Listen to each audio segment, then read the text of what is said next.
That day, Los Angeles didn't just have a traffic problem, it had a rebellion problem. It all started with 2 riders. Just 2. But by the time the sun set, the police had lost control of their own city. This wasn't a chase. It was calculated and targeted, and the whole world was watching it live.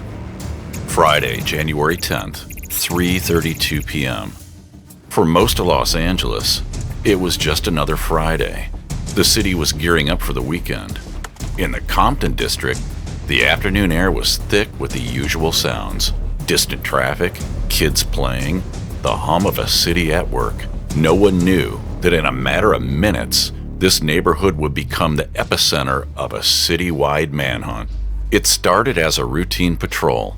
Officers from the CHP Southern Division had received intel about a planned illegal street race. Not an unusual occurrence, but this tip mentioned high-stakes betting and a social media component that had authorities on edge.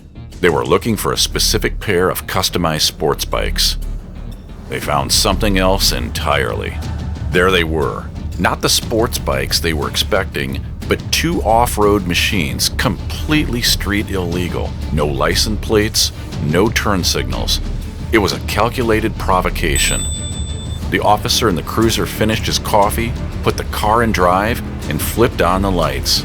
He believed he was handling a minor traffic violation. He was wrong. The response was instant. The 2 riders accelerated with a ferocity that left the patrol car struggling to keep up. Within seconds, they were darting into oncoming traffic, using their agility to navigate a world the 4-wheeled cruisers couldn't. The initial officer called for backup, his voice calm but firm. Pursuit of 2 off-road motorcycles westbound on the 91. Suspects are failing to yield, moving at high speed through traffic. This was standard procedure, but there was nothing standard about what came next. One of the riders, the one on the green bike, pulled out a phone. He wasn't checking a map. He was going live, a stream broadcast across multiple platforms titled LAPD Can't Catch Lunch. The viewer count started climbing. 10,000, 50,000, 200,000 people, all watching in real time. This wasn't just an escape, it was a performance. The police were now in a bind. The chase was becoming a public spectacle.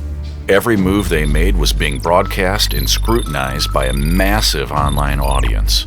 Ground units were being dispatched, but the riders were unpredictable, using alleyways, sidewalks, and even a pedestrian bridge to stay ahead. The chase was no longer just on the streets, it was online, and the bikers were winning the narrative. As the pursuit snaked toward downtown LA, something began to shift. The live stream was acting like a beacon. More bikes appeared.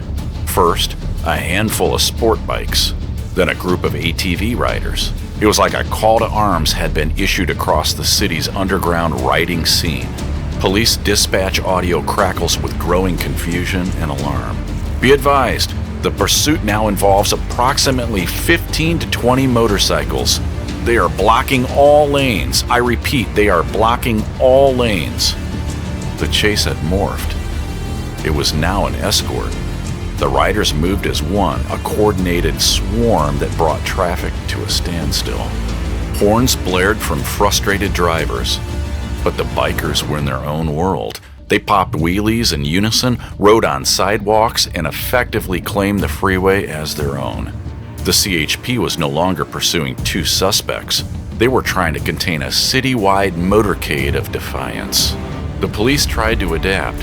They set up a blockade at the entrance to the 4th Street Tunnel, a classic tactic to trap riders. But the group was one step ahead. As they approached the blockade, they suddenly veered off the freeway, taking an exit ramp the wrong way and vanishing into the labyrinthine streets of downtown. For a moment, the police helicopters lost them.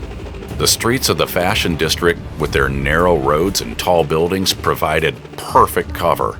Ground units were closing in, but they were minutes behind.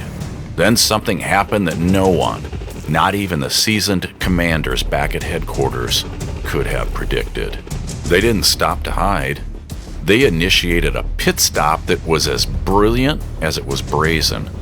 As the main group formed a perimeter blocking the entrances, the two lead riders, the ones on the green and black bikes, dismounted. In a corner of the garage, a nondescript white van was waiting. Its doors flew open. They switched riders. In less than 60 seconds, the two primary targets of the pursuit had changed clothes, handed their bikes to fresh riders, and disappeared into the van. To the helicopter circling above, all they would see were the same green and black bikes. But the people riding them were now completely different. The rest of the group shuffled bikes among themselves, making it impossible for police to track any single individual they might have identified. By the time the first police cruiser arrived at the garage, it was empty. The scent of burnt rubber hung in the air, but the targets were gone. The chase was back on, but the police were now pursuing Ghost. The renewed pursuit was a shadow of its former self. The new lead riders, while skilled, didn't have the same provocative flair. The pack began to fracture. Sensing the climax was over, small groups of 2 or 3 began peeling off, disappearing down different streets, melting back into the city from which they came. The CHP continued to track the green and black bikes, hoping to make at least one arrest. They followed them to the port of Los Angeles, a sprawling industrial maze of shipping containers and warehouses. There, the two riders did something simple yet effective. They split up. The helicopter followed the green bike until it drove straight into an open shipping container. Ground units swarmed the container moments later. They found it empty, except for the bike, its engine still warm. There was a service door cut into the back of the container, leading to an adjacent, sealed one. The rider was gone. The other bike was never seen again. In the end, no arrests were made. The white van was never identified. The identities of the original two riders remain a mystery. The LAPD and CHP issued a joint statement condemning the riders' reckless disregard for public safety. But on the internet, the story was different. The live stream had been viewed over 5 million times. For thousands, it wasn't about breaking the law.